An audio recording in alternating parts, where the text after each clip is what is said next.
Hello everyone, welcome back to my channel GMB Show. I hope everyone is having a wonderful day. Anne Hegerty spoke with the Mirror at this year's Pride of Britain Awards about the moment things got much easier for her as an autistic woman, but she still has her struggles. Anne Hegerty has spoken candidly with the Mirror about the turning point that changed everything for her as a woman with autism. The Chaser, best known by her formidable The Governess persona, is widely admired for her fierce intelligence and extraordinary breadth of general knowledge. However, as much as she may instill fear in plucky competitors, Anne isn't afraid to let her steely side down and open up about some of the challenges she's had to navigate as an autistic woman. The Mirror caught up with Anne at this year's Pride of Britain Awards, where she appeared a world away from the stern, slightly teacherish alter ego that made her a household name. Relaxed and glam in Twinkling Gray, Anne, 66, exuded warmth as she spoke with the Mirror about her upcoming turn as the fairy godmother, a role suited to one who heartily admits she quite likes playing a goody against type. And much like the eponymous glass slipper wearer herself, there was one rather magical moment in Anne's life that altered the course of her life for the better. Reflecting on the difficulties she's faced as an autistic woman, Anne told the Mirror, "It got a great deal easier once I got the job on The Chase and actually got some money. There are very few problems that can't be solved with money. This does not mean, however, that every day is easy." Anne continued. "I mean, it's still a challenge to get yourself up and actually showered and do things. I've gotten very behind with the mail this year. It's piling up and I've really got to sit down and tackle it. Things like that. Things like I must sit down with my panto script and ask some questions about scenes that I don't quite understand how they're going to work. Things like that." As is the case with many autistic women, Anne was diagnosed in adulthood.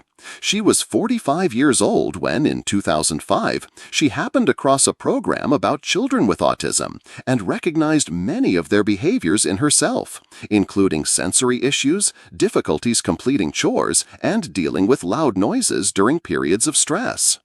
Anne, an intellectually voracious child, excelled in learning, but the world of work proved to be tricky. In 2008, she hit her low point after losing her job as a copy editor and proofreader. Remembering this upsetting period during a 2022 appearance on the BBC Access All podcast, Anne explained, "I was good at the proofreading, but I was not good at actually getting the thing finished, parceling it up, and sending out an invoice." Behind on rent and bills, Anne had to deal with bailiffs darkening her door. Little did she know how stupendously her fortune was about to change. After paying her a visit, a kindly housing association employee put her in touch with a lovely social worker called Jeff, who helped her access utility funding and apply for benefits such as job seekers allowance and disability living allowance. This, Anne said, gave her the breathing space she so desperately needed to get back on track.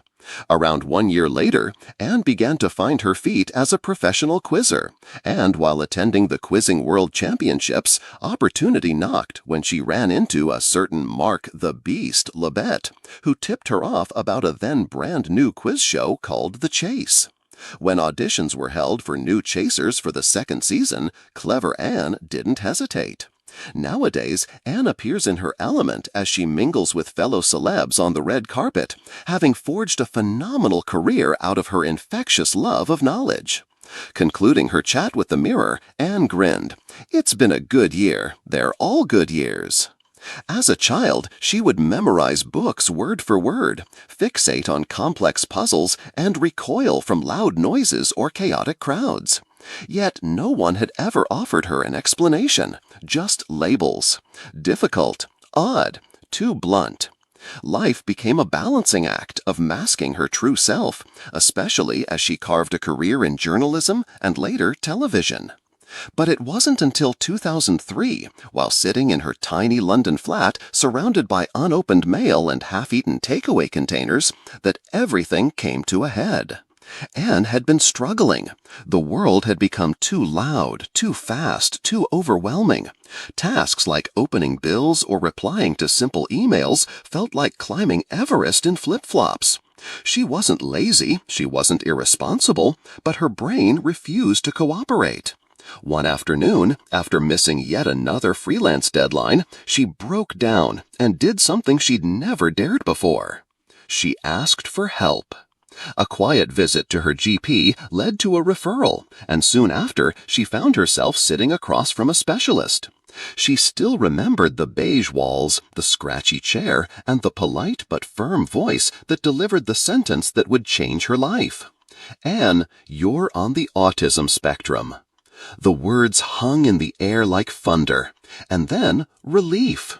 It was like someone had finally handed me the user manual to my own brain, Anne later shared in a rare emotional interview. I wasn't broken, I wasn't mad, I was autistic. In that moment, her life split into two timelines, before diagnosis and after diagnosis.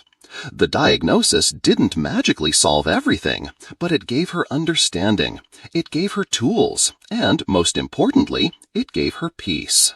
When Anne joined the chase in 2010, she brought her fierce intellect and unfiltered honesty to the screen. Fans quickly fell in love with the governess, sharp, commanding, and unapologetically herself. But what they didn't know at first was the courage it took for Anne to appear on live television as an autistic woman. It wasn't until 2018, when she entered the jungle on I'm a Celebrity, Get Me Out of Here, that Anne opened up publicly about her autism.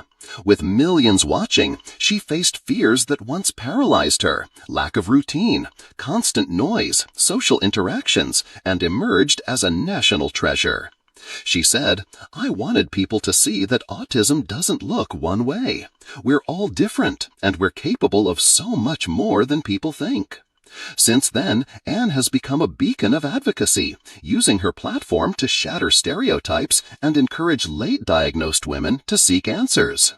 That single moment in the GP's office, that quiet beige room, rewrote Anne's entire narrative. "I used to think I was surviving life," she says now with a rare soft smile. "Now I know I'm living it." And with each quiz she conquers and every heart she touches, Anne proves that the greatest answers in life often come when we're finally brave enough to ask the questions.